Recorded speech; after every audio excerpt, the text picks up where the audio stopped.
It's been exactly 1 year since Chance the Rapper dropped his debut album, The Big Day, and a year later, here I am, thinking, wow, what exactly went wrong? And I know exactly what went wrong, and the whole entire process behind it, and the events that were occurring.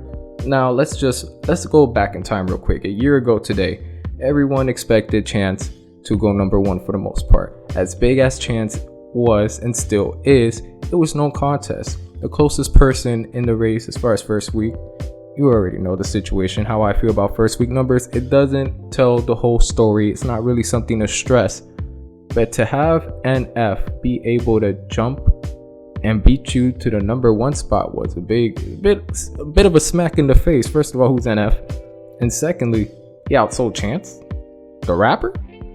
And yes, he did. Now, NF got 130,000 units, Chance got 108,000. I just want to get, the data and the statistics out the way. That way we could talk about the meat of the video. What happened to the big day? Now, of course, if you're not familiar with Chance the Rapper, he's famous for his mixtapes. You already know, Acid Rap, Best Mixtape. Of course, you have 10 Day, and then of course you have Coloring Book. Now we have a couple EPs, we have a couple, loose singles, and before the rollout of the big day, he dropped a collection of tracks.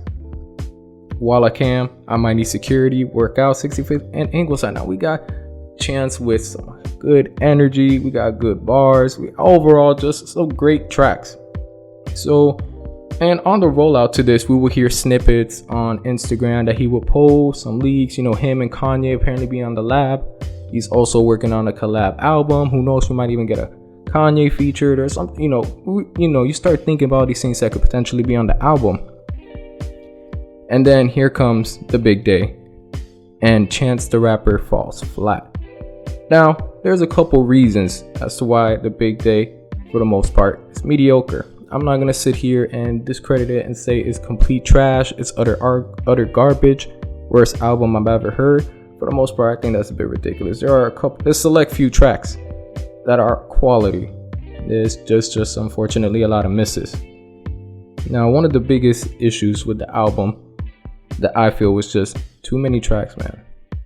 If that now, the wave, more tracks, more streams, more money, and an exception for 2020, because for the most part, most of these albums have been great. There's been a lot of great albums that have 20 plus songs this year. I'm not gonna get too deep into that, but just too much filler. The skits, they're not funny, they're not catchy, they don't hook you in like, oh man, this song, it's just bad. The beats are lackluster, they feel flat. And to top it off, Chance is just painfully average. His wordplay is lackluster, his delivery is alright, and we have some painfully bad singing coming from Chance the Rapper. Now, I'm all for an artist experimenting, expanding his sound, but if we go on the track We Go High and you start hearing Chance sing the hook, it's just painfully bad on the ear. Now, one of the big things that the internet has dragged on with Chance the Rapper is love for his wife. Oh, he loves his wife. We already know the song, I Love My Wife. Everybody was roasting it for the most part. And yes, Chance talks about his wife a lot. As a matter of fact, with his interview with Zane Lowe, the album was inspired by the day he got married and how he was dancing that day, which is pretty dope. You gotta love a rapper who isn't influenced by all the trends going on, and he's just sticking to what inspires him, what drives him. The issue is how he goes about it. It isn't that Chance doesn't say that he loves his wife or anything. It's just that's about it. He has this fascination towards, I love my wife. He's saying it, but that's about it. Doesn't talk about much about any struggles except for on that track, which was We Go High, where he cheated on his wife before they got married. And that's the only sort of conflict we get on the album. There's no trial and tribulations.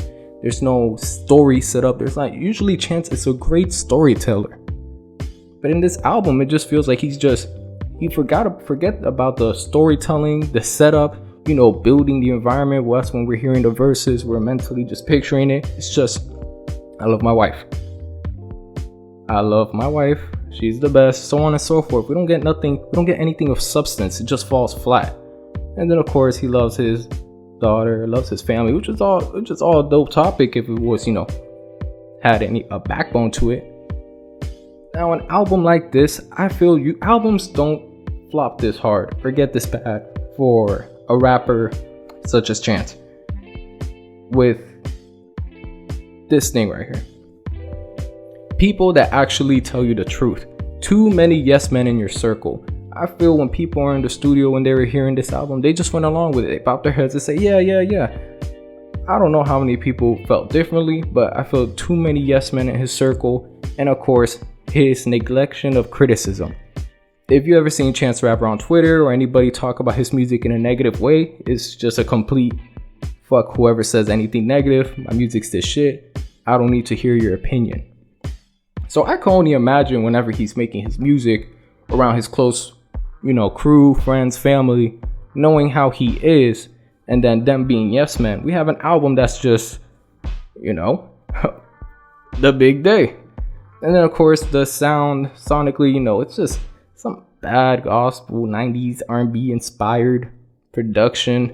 And for the most part, all the features outshine Chance the Rapper in every way, including the baby. Now, I'm not here to shit on the baby. I think the baby severely shitted on for no reason. Fun rapper, dope features.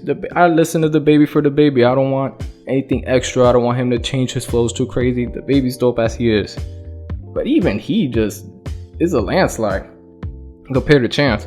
Now, as far as some of the highlights on the album, I believe Rue featuring Taylor, his brother, snapped on Rue.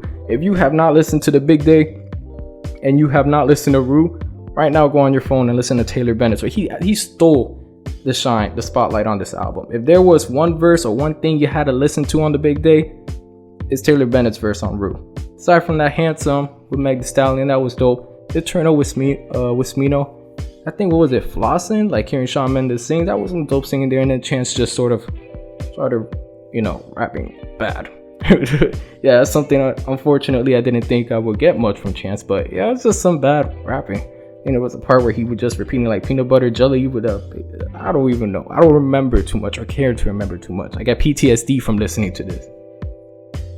And overall, Chance is more interested in celebrating the ideas and, the elements from his wedding day, I would say.